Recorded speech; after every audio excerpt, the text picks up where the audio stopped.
오늘 본문에는 세례 요한과 예수님에 대한 이야기가 있습니다.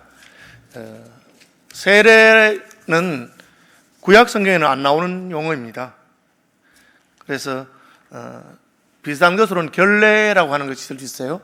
그 종교적 의식의 하나로 손을 씻는 것, 몸을 씻는 것입니다. 그것은 정결하게 하는 표시이죠.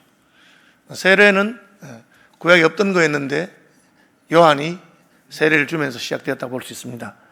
왜 세례를 주었느냐?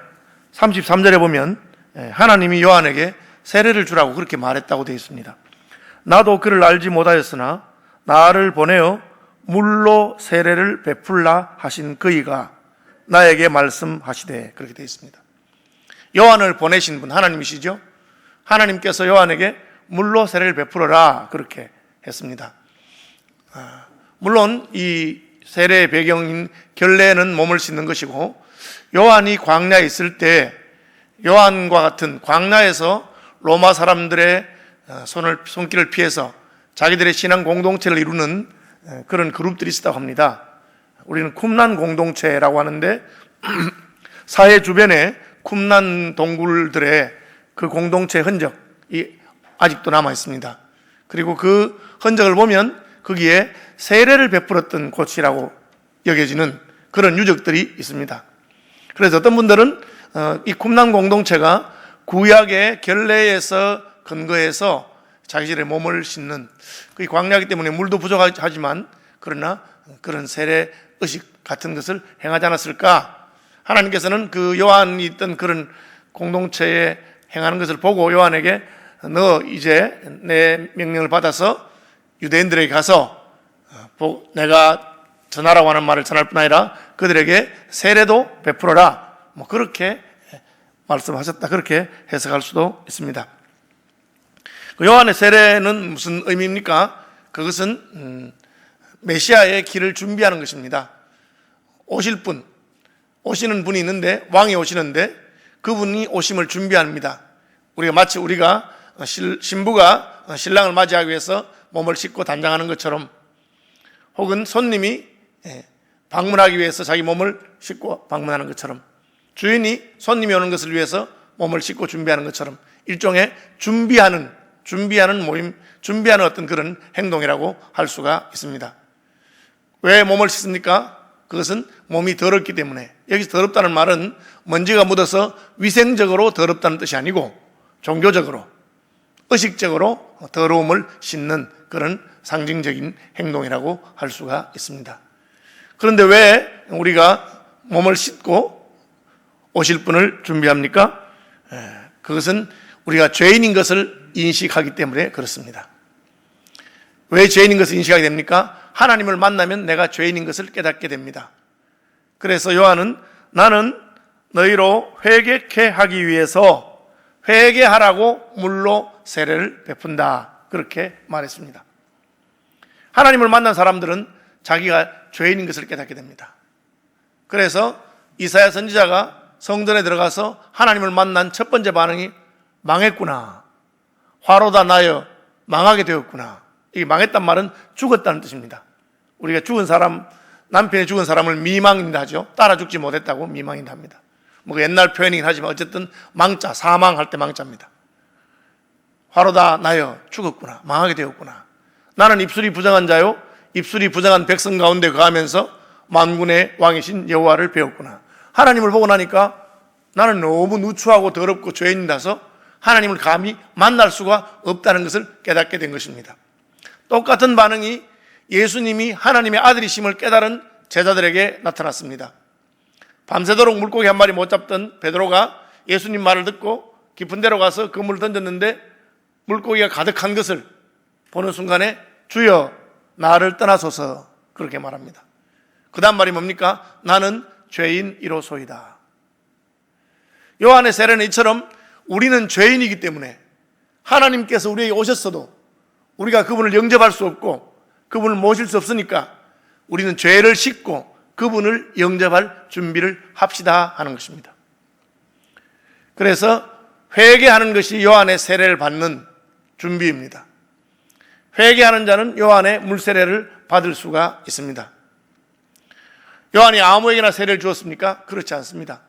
요한에게 세례 받으러 온 사람 가운데 어떤 사람들은 요한이 세례는 주지 않고, 야, 너희들 왜 왔냐?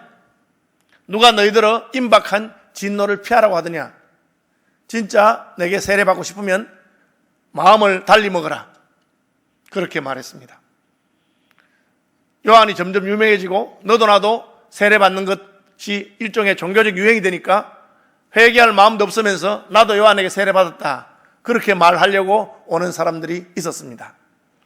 요한은 그 마음에 나는 죄인이기 때문에 하나님을 만날 수 없고 하나님 나를 불쌍히 여기십시오, 나 같은 자가 어떻게 하나님께 가겠습니까? 그 죄에 대한 애통함과 회개함이 없으면서 오는 사람들을 요한은 세례 주지 않으려고 했습니다. 이 나쁜 놈들아, 진짜 회개 받고 싶거든, 진짜 세례 받고 싶거든, 제대로 회개하고 너희가 남들에게 세금을 과하게 매긴 것이나 남들을 약탈한 것이나 그런 짓 다 벗어버리고 나라가 주는 월급으로 만족하고 그렇게 저렇게 살아라, 그렇게 요한이 말하는 것을 볼 수가 있습니다. 다시 돌아가서 요한의 세례는 준비하는 세례입니다. 하나님을 맞아들이기 위해서 준비하는 세례입니다. 예수님을 영접하기 위해서 준비하는 세례입니다. 그 준비는 무엇입니까? 몸을 씻어서, 몸을 물에 담궈서 자기를 깨끗하게 하는 종교적인 영적인 표현인 것입니다. 침례교도들은 세례란 말 대신에 침례라고 하는 말이 더 정확하다, 그렇게 표현합니다. 세례나 침례나 다 번역한 말이죠. 원어로 말하면 밥티조마이 하는. 그런데 그 침례교도들이 하는 말 가운데 이 침례하고 세례라고 하는 말은 물속에 잠그는 거기 때문에 잠근다는 뜻의 침자를 쓰는 게 좋겠다. 세자라고 하는 것은 씻는다는 것이니까 그냥 씻는다고 하면 물에 잠기지 않는 거 아니냐, 이렇게 주장하기도 합니다. 어쨌든 뭐 번역은 세례로 번역하든지 침례로 번역하든지 원래의 뜻은 물에 잠근다, 씻는다 하는 뜻이 다 포함되어 있습니다. 물에 잠긴 채로 씻어지는 것입니다. 그래서 침례를 어떻게 주느냐, 침례교도들 가운데서는 여러 가지 논란이 있습니다. 그래서 보통은 어떻게 하냐면 물에 세워놓고 성부와 성자와 성령의 이름으로 하면서 뒤로 그냥 잡아떨어가지고 물에 그냥 눕혔다가 일으키는, 뒤로 누웠다 일어나는, 그렇게 자고 깨는 것처럼 그런 형태로 하기도 합니다. 그러나 이 말이 쓰여진 그리스죠. 그리스 말이니까 그리스에 있는 정교회에 가보니까 정교회에서 하는 세례나 말은, 침례는 그냥 물에 푹 잠기는 상황에서 거기다 물을 붓는 것 같이 저는 그런 느낌이 들었습니다. 우리가 고대의 그림, 세례 받으신 장면 그림 보면 예수님이 한 허리쯤이나 이렇게 물속에 들어가 있으면서 그 위에 물을 퍼붓는 그런 것입니다. 방법을 어떻게 하든지 그 의미는 그런 것입니다. 세례라고 하는 것은 자기의 더러움을 씻는, 요한의 세례는 더러움을 씻음으로 예수님 오실 준비를 하는 것이죠. 그래서 아무나 주는 것이 아니고 준비된 사람에게 세례를 베풀었습니다. 준비하고 예수님을 만난다는 것이죠. 이 요한의 세례는 신약으로 말하면 교회의 세례와 연결이 되어 있습니다. 나를 보내어 물로 세례를 베풀라 하신 그분이, 요한이 말한 것처럼 우리는 예수님께서 제자들에게 그러므로 너희는 가서 모든 족속으로 제자를 삼고, 이 제자는 예수 믿는 사람이 되는 걸 말합니다. 제자를 삼고 아버지와 아들과 성령의 이름으로 세례를 주고, 그렇게 말합니다. 그래서 교회는 예수님께서 세례를 주라고 하신 명령을 따라서 세례를 베풀게 되는 것입니다. 왜? 세례 받으면 하나님의 은혜를 받고 세례 받으면 예수님을 영접할 준비가 되었다고 보는 것입니다. 그래서 요한이 아무나 세례를 주지 아니하고 자기에게 온 사람 가운데 어떤 사람에게는 너 그렇게 해서 세례 받아서 뭐 하겠느냐, 세례 받으려고 하지 마라, 마음가짐을 바꿔라, 그렇게 말한 것처럼 교회도 세례 받으러 온 사람들을 확인합니다. 이분이 진짜 세례 받을 준비가 되어 있는가, 그것이 바로 세례 문답입니다. 물어보는 것이죠. 물어보고 그가 진짜 자기가 죄인이라고 생각하고 나는 하나님의 은혜 외에는 구원받을 것이 없다고 생각한다면 세례를 줍니다. 그래서 회중 앞에서 세례 문답할 때 당신이 멸망할 수밖에 없는 죄인인 것을 인정하고 오직 예수님의 은혜로만 구원받는 것을 믿느냐, 뭐 그런 거 물어봅니다. 그게 믿는다고 해야만 세례를 주는 것이죠. 마치 결혼할 때 신랑은 신부를 사랑하느냐, 신부는 신랑을 사랑하냐 물어보는데 잘 모르겠는데요, 그렇게 하면 할 수 없는 거죠. 사실은 이 질문 때문에 제가 서울시민교회 온 지 얼마 안 돼서 저희 교회 중직자 중에 한 분 가정이 저희 교회를 떠난 적이 있습니다. 그분 아들이 세례 문답을 하게 됐는데 고등학생이 그랬어요. 그래서 제가 세례 문답하면서 물어봤습니다. 하나님이 계신 것을 믿습니까? 이렇게 물어봤습니다. 그러니까 얘가 잘 모르겠는데요 이렇게 말하는 거예요. 제가 그냥 당황스러웠어요. 하나님이 계신 걸 잘 모르겠다는데 내가 세례를 줘도 될까? 그래서 좋은 말로 세례가 급한 게 아니니까 너 하나님이 계신지 안 계신지부터 더 확인하고 네 믿음이 준비되면 세례 받고, 세례는 꼭 이번에 안 받아도 된다, 다음에도 기회가 있다, 그렇게 해서 연기를 시켰습니다. 그런데 얘가 마음이 상했는지 삐졌는지 목사님이 자기 세례 문답에서 떨어뜨렸다고 그렇게 하니까 부모님들도 마음이 상해가지고 막 그게 계기가 돼가지고 그냥 다른 교회로 옮게 됐습니다. 제가 굉장히 난감하고 당황스러웠어요. 내가 잘못했나? 말을 잘해야 되는가? 군대 가면 그냥 세례 받고 싶은 사람 손 들어봐. 손 들면 아무나 자 세례 줍니다. 야, 왜 손 안 들어? 이번 세례식에 참여하면 선물 10,000원씩 준다. 이런 식으로. 그래서 군대에서 세례 베푸는 게 좀 조심스럽다, 그렇게 하면 안 된다, 그런 말도 하기도 하고요. 목사님, 저는 세례 받았는데 한 번 더 받으면 안 됩니까? 왜 안 되겠어? 한 번 더 받아. 그렇게도 하고. 제가 이제 군 세례식에 가보니까 세례 받으러 많이 모였는데 그중에 어떤 친구들은 목사님, 저는 그냥 세례 받았는데요 지난번에. 그러면 그냥 안수기도만 해주고 그렇게도 하고 그렇게 하더라고요. 그래서 우리가 문제가 있다고 생각하는 거죠. 세례를 받으려면 세례 받을 준비가 되어 있는가를 보는 것입니다. 어쨌든 요한이 세례를 주니까 사람들이 너 누구냐? 메시아냐? 엘리야냐? 그 선지자냐? 누군데 왜 세례를 주고 있느냐? 그렇게 하니까 요한이 하는 말입니다. 하나님이 주라 해서 주긴 하는데 내가 세례 주는 걸 가지고 그렇게 놀라시나요? 이거보다 훨씬 크고 놀라운 일이 있습니다. 그게 뭔데? 내 뒤에 오시는 분이 있는데 그분은 불과 성령으로 세례를 주시는 분입니다. 나는 그분의 신발끈도 묶지 못할, 신발끈도 풀지 못할, 신들매를 매지도 못할 그런 사람이요. 내가 물로 세례 주는 거 하면 놀라는 모양인데 물 세례가 문제가 아니고 불과 성령으로 세례 주시는 분이 오세요. 누굽니까? 예수님입니다. 요한이 그렇게 말한 겁니다. 저는 예수님이 오신다고 하셔서 예수님 오기 전에 우리가 몸을 깨끗하게 하고 마음을 깨끗하게 하고 회개하고 준비하고 그분 맞이할 준비하라고 세례를 베푸는 거예요. 그렇게 말했습니다. 이 요한의 세례는 교회의 세례로 그대로 연결되어 있습니다. 교회가 세례를 주는 이유가 무엇입니까? 예수님께서 그에게 불과 성령으로 세례를 주시라고 주는 것입니다. 그래서 우리는 요한이 말한 것처럼 나는 물로 세례를 주었지만 내 뒤에 오시는 분은 불과 성령으로 세례를 주는 분이십니다. 교회가 하나님의 원리를 따라서 복음을 따라서 제대로 세례를 주면 예수님께서는 그분에게 성령으로 세례를 주는 분인 것을 믿습니다. 우리가 그것을 기대할 수 있습니다. 여러분이 세례가 무엇인지를 제대로 이해하고 믿음을 제대로 가지고 세례를 받으면 예수님께서는 세례받은 백성들에게 성령으로 세례를 주시는 분이십니다.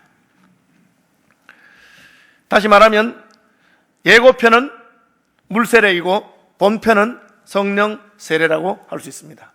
물세례는 보이지 않는 성령 세례를 시각합니다. 그걸 그냥 이렇게 드러내는 것이죠.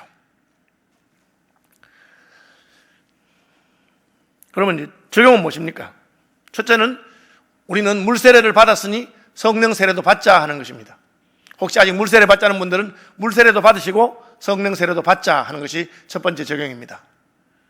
세례를 받으면 우리는 공식적으로 교회의 일원이 됩니다. 교회가 이 사람은 하나님의 자녀입니다. 하나님의 아들이요 하나님의 딸입니다. 그렇게 인정하는 것입니다. 가톨릭은 이 물세례에 관해서 굉장히 강조를 합니다. 그래서 물세례를 받아야만 그가 하나님의 자녀가 되고 물세례를 받으면 무조건 하나님의 자녀이기 때문에 성령 세례 뒤에 건 모르겠고 그냥 물세례만 강조합니다.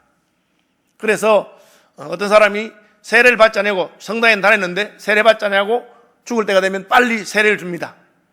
신부가 있어야 되는데 신부가 없으면 그냥 일반 평신도라도 그 사람이 죽을 때 주는 세례는 줄 수 있습니다. 물이 없으면 무슨 아무 침이라도 발라서 세례를 줘라 그렇게 말합니다. 물세례가 중요하다는 것을 강조하기 때문입니다. 우리하고 다 동의되는 건 아니지만 가톨릭 전통에서도 일부 우리가 유의미한 것을 가질 수 있습니다. 세례가 굉장히 중요하다고 하는 것입니다. 그러므로 교회 오래 다니면서 세례 받지 않는 분이 있습니다. 저희 교회도 교인 가운데 오랫동안 저희 교회 10년 이상 다녔는데 세례는 안 받으려고 합니다. 왜? 세례받으면 그때부터 교회의 모든 일에 책임을 져야 하니까. 그래서 세례받는 순간에 지나간 모든 죄가 다 사함받는데 나는 늦게 세례받아야지. 세례받은 다음에 다시 죄 지으면 어떻게 되겠는가. 그렇게 생각해서 교회사를 보면 그렇게 한 분들이 있습니다. 로마의 황제들 가운데서. 혹은 세례 안 받고 숨이 꼴깍 넘어갈 때 빨리 신부를 불러라. 그래가지고 세례받고 받는 순간에 나의 모든 죄가 사함받다. 이런 식으로 생각하는 사람들이 있습니다. 굉장히 어리석은 것입니다. 세례는 그야말로 예고편입니다. 왜 세례를 베풉니까? 세례를 받으면 예수님께서 세례받은 사람들에게 성령으로 세례를 주시기 때문에 그렇습니다. 그래서 우리가 제대로 회개하고 믿음을 고백하고 세례받으면 예수님이 우리에게 성령으로 세례를 주는 것을 기대할 수 있습니다. 회개는 무엇입니까? 회개는 자기가 죄인인 것을 인정하는 것입니다. 하나님을 만난 사람은 자기가 죄인인 것을 인정하게 되어 있습니다. 하나님의 거룩을 보면 내가 너무 더럽고 누추한 사람인 것을 알게 되는 것과 같습니다. 그래서 하나님을 만나면 나는 죄인인 것을 깨닫습니다. 그것을 인정하는 것이죠. 돌아온 탕자의 이야기에서 탕자가 아버지 밑에 있을 때는 자기가 나쁜 아들인 것을 전혀 몰랐습니다. 아버지는 왜 용돈을 찔끔찔끔 주는 거야? 돈도 많으면서. 주려면 그냥 왕창 주지. 돈 쓰는 것도 젊을 때 써야 재밌는데. 그러면서 아버지 용돈 그만 주시고 이제는 유산을 나누어서 절 주세요. 어차피 돌아가시면 제가 다 할 건데요. 그렇게 말했습니다. 굉장히 불효한 말이죠. 마치 아버지 빨리 죽으라는 말과 같습니다.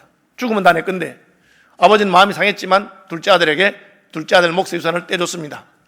어떻게 했습니까? 가져가서 자기 마음대로 썼습니다. 행복했습니까? 행복한 줄로 착각했습니다. 좀 지나니까 친구들이 다 떠났습니다.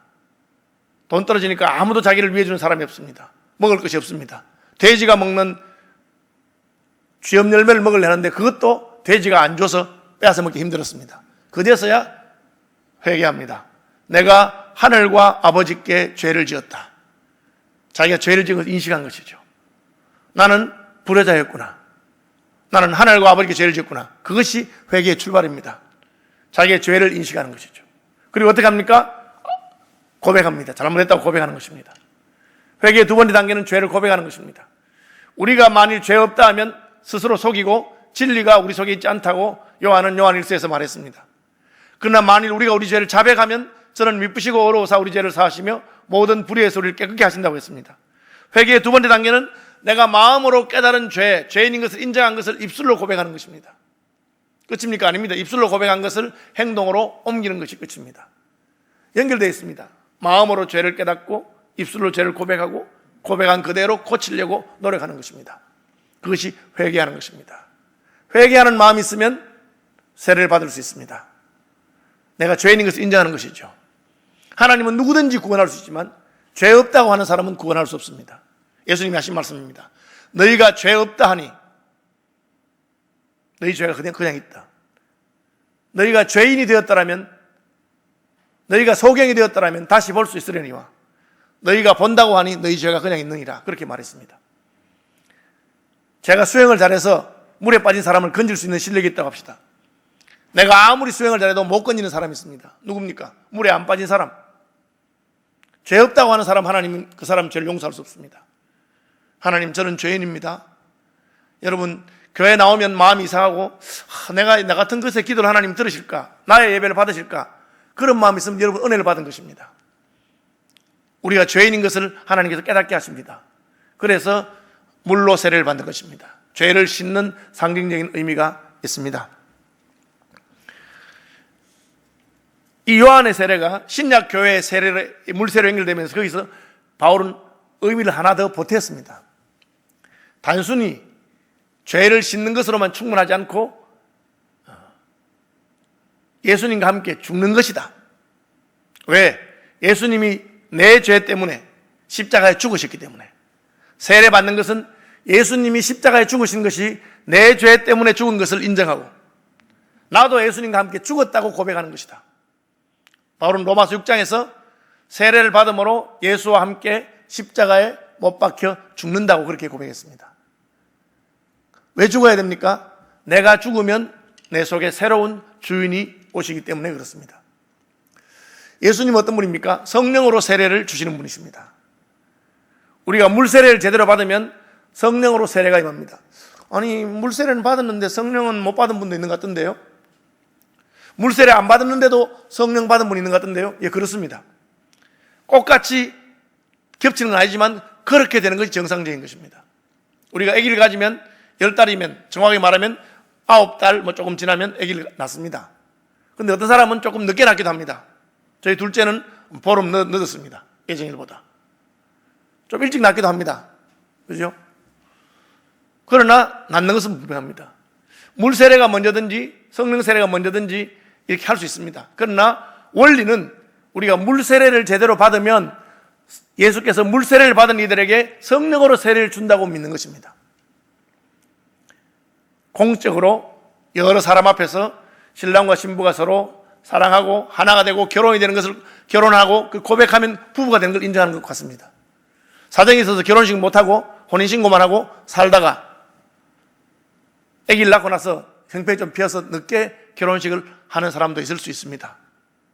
그렇죠? 그러나 정상적인 것은 결혼식하고 부부가 되는 것입니다. 물세례는 성령세례와 아주 밀접하게 연결되어 있습니다.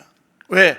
물세례를 받는 것을 통해서 우리는 교회 앞에서 그가 하나님의 자녀인 것을 인정하고 하나님 자녀인 것을 선포합니다. 그러면 예수께서는 물세례 받은 이에게 성령으로 세례를 베푸시는 분이십니다.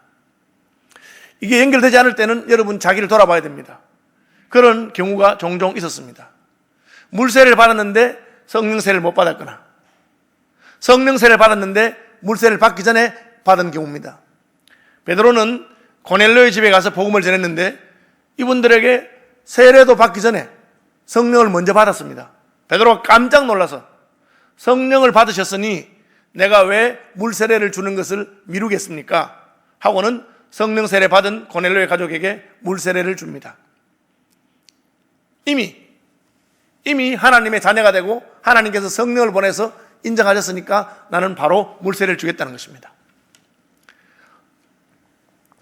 예수를 믿는다고 하는데 물세례를 받았는데 성령 세례를 못 받은 경우도 있습니다. 사마리아의 그리스도인들입니다. 그들이 예수도 믿고 세례도 받았는데 성령을 받지 않았다는 이야기를 들었습니다. 왜 이런 일이 생겼을까?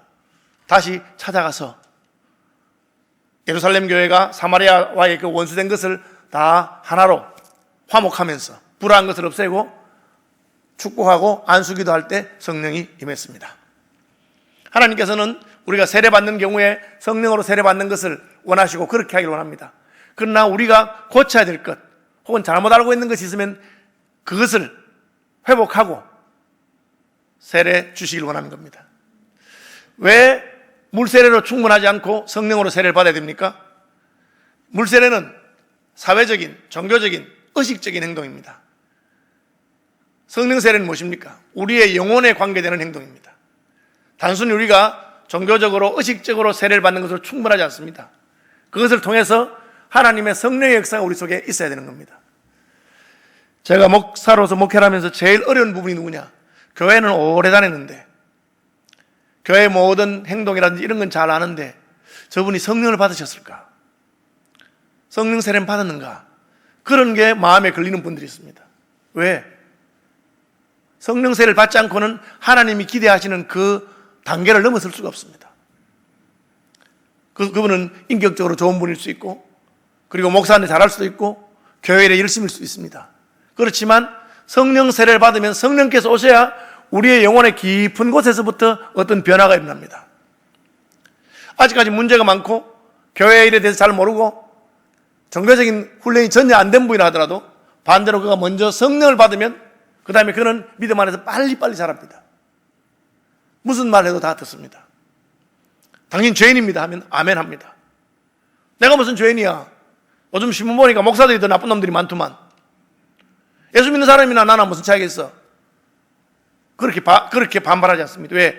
내 영혼의 깊은 곳에서 성령께서 오셔서 의에 대해서, 죄에 대해서, 심판에 대해서 가르쳐 주시고 진리가 무엇인지 가르쳐 주시고 깨닫게 하십니다.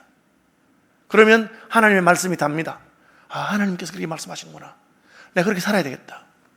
성령 세례를 받는다고 해서, 성령을 받았다고 해서 그가 바로 모든 것을 다 잘한다는 뜻은 아닙니다. 여전히 익숙하지 않고 못할 수 있습니다.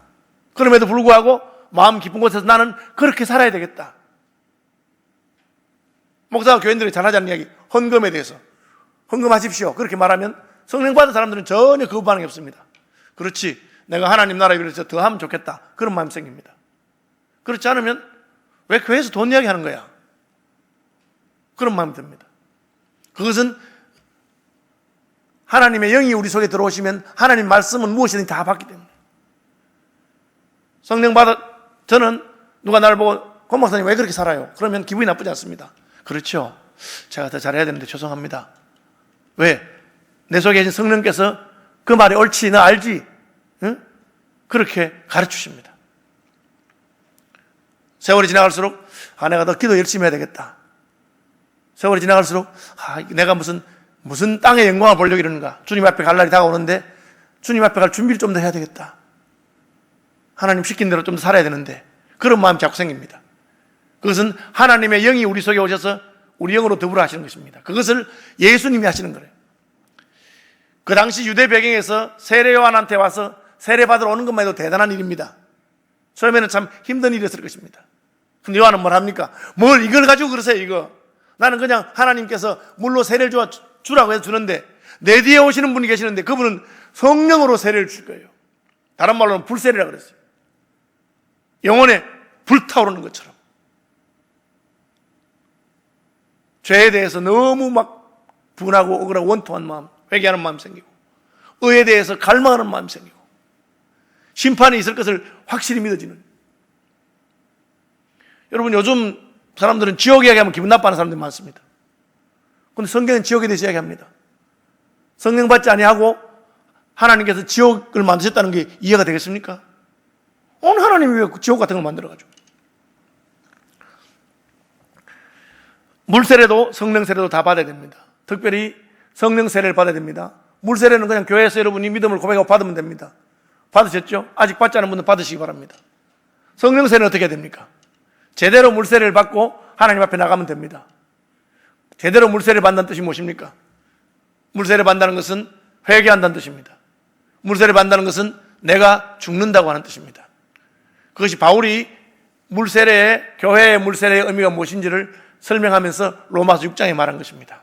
왜 죽어야 됩니까? 성령께서 오시려면 다른 주인이 없어야 됩니다. 예수님이 한 사람이 두 주인을 섬길 수가 없다 그랬어요. 여러분 속에 내가 주인이 되어 있으면은 성령께서는 내 속에 오셔서 통치하실 수가 없습니다. 내가 주인 된 것을 내려놓고 나는 죽었습니다. 예수님이 십자가에서 죽으실 때 함께 죽었습니다. 예수님이 죽지 않고는 나를 구원하실 수 없었기 때문에 죽으신 줄로 믿습니다. 그래서 나의 모든 과거, 주 예수 그리스도의 사람은 그 정과 욕심을 예수 그리스도와 함께 십자가에 못 박았느니라. 그래서 나의 과거에 대해서는 전혀 미련이 없습니다. 과거와의 결별이죠. 그리고 새로운 관계 시작입니다. 이제는 예수님께서 나의 주인이 되시고 성령께서 나의 왕이 되셔서 나를 인도하여 주옵소서. 그러면 저는 순종해서 따라가겠습니다. 그럼 어떤 일이 생깁니까? 하나님의 성령께서 여러분 속에 오셔서 여러분을 주의 영으로 충만하게 하시고 통치하시고 인도하시고, 그럼 그때부터 기적이 나타나고, 그때부터 하나님의 인도가 있고 하나님의 놀라운 지혜가 있고 내가 전에 상상 못했던 그런 영적인 세계가 열리는 것입니다. 사랑하는 우리 성도 여러분, 제가 진짜 우리 성도들에게 꼭 한 가지 소원이 있다면 우리 성도들이 하나님의 영으로, 성령으로 충만하게 되는 것을 보는 것입니다. 여러분이 성령으로 충만하게 되면 다른 문제는 별로 상관이 없어요. 이래도 되고 저래도 되고 별로 중요한 건 아니에요. 그것으로서 주님께서 우리를 통치함으로써 모든 것이 해결될 수 있는 것입니다. 그러면 은사도 나타날 수 있고 능력도 나타나고 기적도 나타납니다. 안 나타나기도 합니다. 하나님 필요에 따라서 얼마든지 주시기도 하고 안 주시기도 합니다. 어떤 분들은 방언을 하기도 합니다. 방언이 뭡니까? 외국어예요. 외국어. 외국말 하는 거죠. 그게 무슨 뜻일까요? 저는 외국어를 안 배워봤습니까? 제가 처음에 영국 유학 가서 영어를 하니까 친구들이 이렇게 말해요. 야, 너는 영어를 참 신기하게 말한다. 왜? 아니, 너는 쉬운 말을 굉장히 어렵게 하는 재주가 있고, 제가 말하면 걔들이 알아들어요. 근데 걔들은 굉장히 이상하게 말한다. 내가 왜? 쉬운 말을 어렵게 표현하기 때문에. 우리는 그렇게, 자기들은 그렇게 표현하지 않는 거예요. 제가 영어를 못한다는 거죠. 그냥 한국말로 생각하고 한국말을 영어 단어로 번역해가지고 그렇게 하는 건데 실제로는 그렇게 쓰는 말이 없어요. 우리 그런 말을 잘 안 쓴다. 세월이 지나니까 어떻게 됩니까? 세월이 지나니까 이제 점점 그 사람들이 쓰는 언어를 쓰게 되죠. 왜? 이제 제가 영국 문화에 익숙해졌기 때문에 그렇습니다. 언어를 안다고 하는 것은 그 사람들의 문화를 아는 것입니다. 처음에는 사진 들고 다니다가 나중에는 사진 안 들고 다닙니다. 왜? 제가 그 처음 영국 가서 대학의 영어반에 들어가서 제일 충격받은 게 첫째 시간에 해석하는 문제인데 모르는 단어가 하나도 없어요. 다 알아요. 해석이 안 돼. 단어는 다 아는 단어인데 해석이 안 되더라고요. 그게 고급반이거든요. 제일 높은 반이에요. 유학 마치고 올 때는 모르는 단어 몇 개 있어도 해석이 돼요. 우리가 그렇잖아요. 여러분 한국말로 된 글 책 보다가 단어 모르는 게 나오면 사진 찾아봅니까? 저는 사진 안 찾아봅니다. 안 찾아보면서 뭐 이래 어려운 단어를 썼나 이거 무슨 뜻이겠지 하고 생각하면 그 뜻이 맞아. 나중에 찾아보면. 왜? 내가 한국 문화에 익숙하기 때문에 그 아는 겁니다. 성령 받으면 왜 외국어를 합니까? 다른 문화에 속한 사람이 되는 거예요. 다른 나라에 속한 사람. 하나님의 나라의 백성이 되는 겁니다. 그러니까 가치관이 다르고 생각이 달라요. 네. 세상 사람들은 자기를 높이고 자랑하고 남에게 빼앗고 그걸 좋아하지만 하나님의 사람들은 그렇게 하지 않습니다. 오리를 가자는 자에게 십리를 가고 오른밤을 때리면 왼밤을 대고 왜? 내가 다른 나라 사람이 되기 때문에 그렇습니다. 어떻게 납니까? 육으로 난 것은 육이요 영으로 난 것은 영이니라. 사람이 위에서부터 나지 아니하면 하나님의 나라를 볼 수 없느니라. 위에서부터 난다는 말을 우리말에는 거듭난다고 표현했어요. 성령으로 다른 나라의 백성이 되는 겁니다. 어떻게? 우리가 물세례 받고 물세례의 원래의 의미인 회개와 나의 죽음, 예수와 함께 내가 죽었다는 걸 인정하는 겁니다. 그러면 성령께서 우리의 주인이 되십니다. 내가 죽으면 예수께서 주의 영을 우리에게 부으십니다. 여러분 성령으로 충만한 그런 경험을 하게 되시길 바랍니다. 그러면 세상이 달라져요. 두려운 것도 없고 왜? 다른 나라에서 태어났기 때문에 다른 나라 사람이 된 겁니다. 그것이 나 이제 주님의 새 생명 얻은 몸입니다. 하나님의 흙으로 사람 만드시고 그 코에 하나님의 영을 불어넣으시니까 살아났어요. 예수께서는 우리를 살리십니다. 우리가 세례받음으로 예수와 함께 죽고 세례받음으로 다시 살아나면 하나님의 영이 우리에게 부어집니다. 여러분 성령 사모하시기 바랍니다.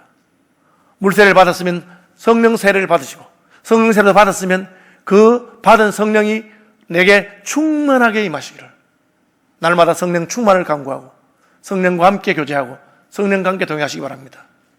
관점이 달라져 버립니다. 이거 내 팔자야가 아닙니다. 하나님이 내게 이런 것을 주셨기 때문에 내가 내게 주신 이 형편과 환경에서 나는 어떻게 하는 것이 좋을까? 구하는 것이 달라집니다. 이 성령으로 세례를 주신 분이 예수님이십니다. 물세례를 요한에게 받은 것처럼 교회에서 세례 받으신 분들은 예수께로 말미암은 성령의 세례를 받고 성령으로 충만함을 받는 그런 복된 2021년 되시기를 축복합니다.